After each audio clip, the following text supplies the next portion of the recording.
Hi, my name is Jim Alfredson. I am the organist for the bands Organissimo and Root Doctor. This video is in response to a lot of videos I see on YouTube where people are talking about various clones and how they stack up to the real thing.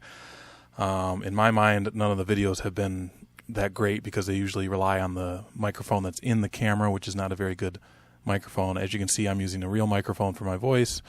Over here, I have some very professional recording microphones on a Leslie. On the top, I have two modified MXL 603s that are modified with a tube circuit that was designed by David Royer. Very high quality microphones.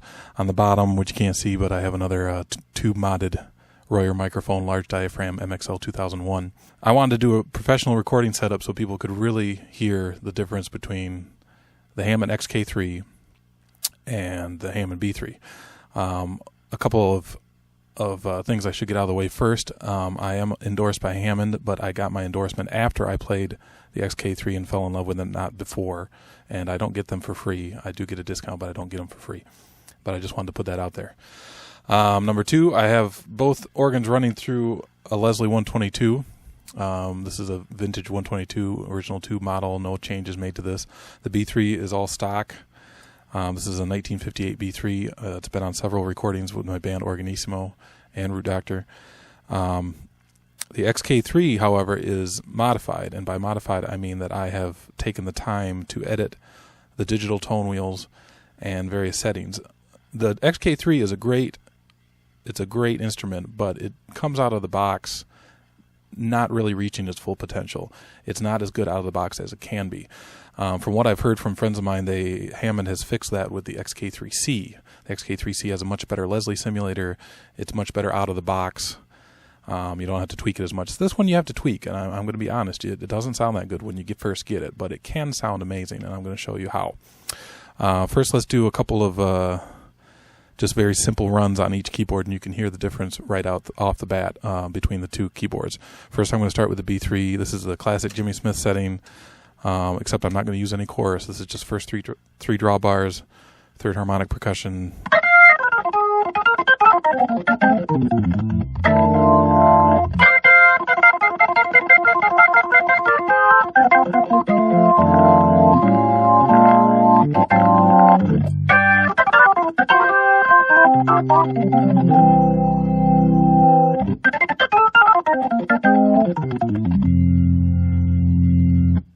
So that's kind of our bass right there. That's our bass of what an organ should sound like. So here's the XK3 with the same setup.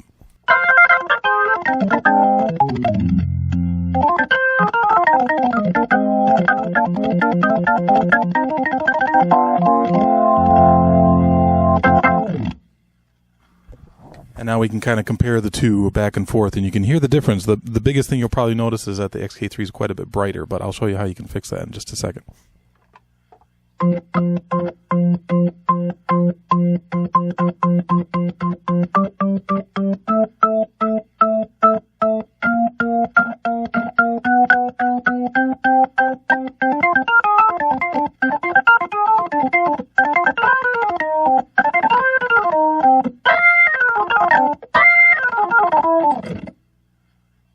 Okay, so you can kind of hear the difference. Like I said, the XK3 is quite a bit brighter than the B3. Now you can go in and you can change several things with the XK3. You can change all the digital tone wheels. There's 92 of them, or actually I think 95 of them, maybe more. I can't remember exactly, but there's more than in a B3. And you can change each individual one of those, and you can change how close the virtual pickup is to the tone wheel, where that pickup is in the horizontal plane and the vertical plane.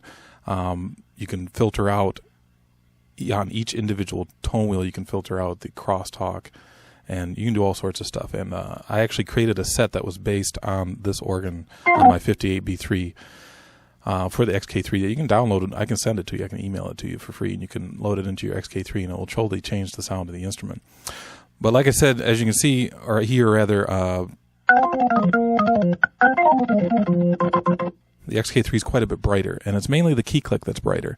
And if we go into the menu here, we can turn that key click down. Right now it's set at, the low pass filter is set at 119. I'm going to turn it down to about 112. And check out the difference here.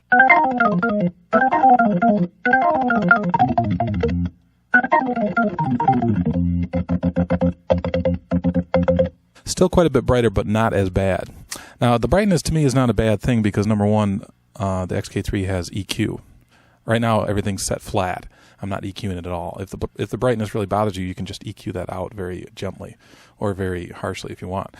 Number two, you know, on a stock B3, there are no EQ controls, and so you really can't change anything.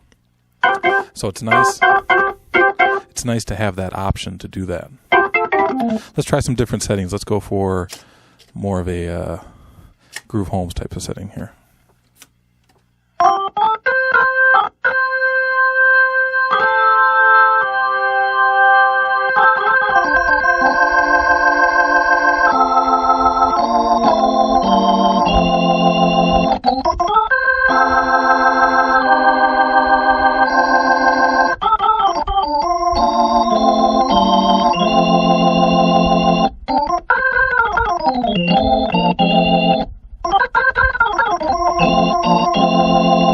Again, you can hear some subtle differences between the two. Are they differences that make one worse than the other? I don't think so. They're just different. Every B3 is different, so it's not a big deal to me. The thing that I do like about the XK3 over something like the Nord, which also sounds really good, is that it's very tweakable. You can go in and you can edit all the tone wheels, like I said. And this set that we're hearing, let's pull out a couple more drawbars and check out a couple more of the sounds here.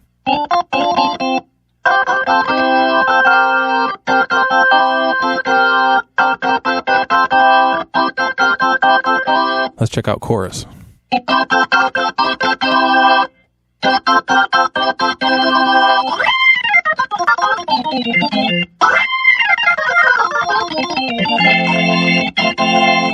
It's pretty close. I mean, you can hear differences, but it's pretty close.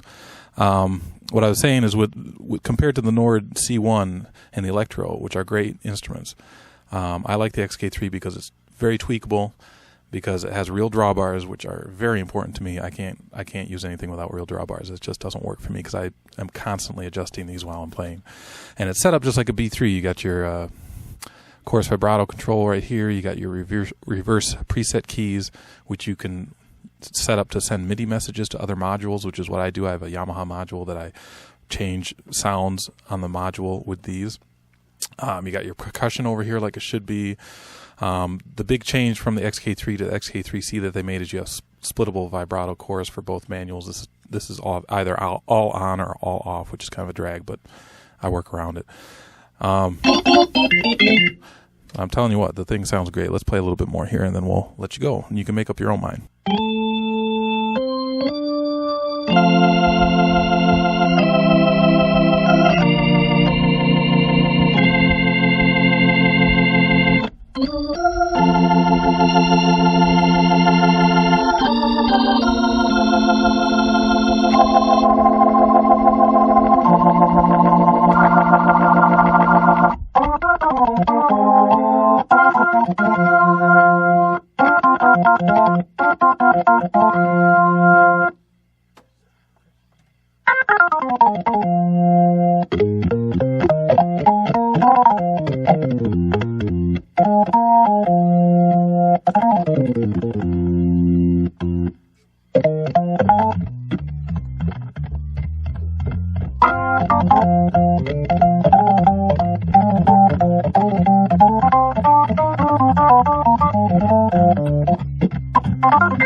So I hope you enjoyed the demonstration, and hopefully that this demonstration will let you see and hear for yourself that the XK3 is more than capable of sounding very, very, very close to a B3.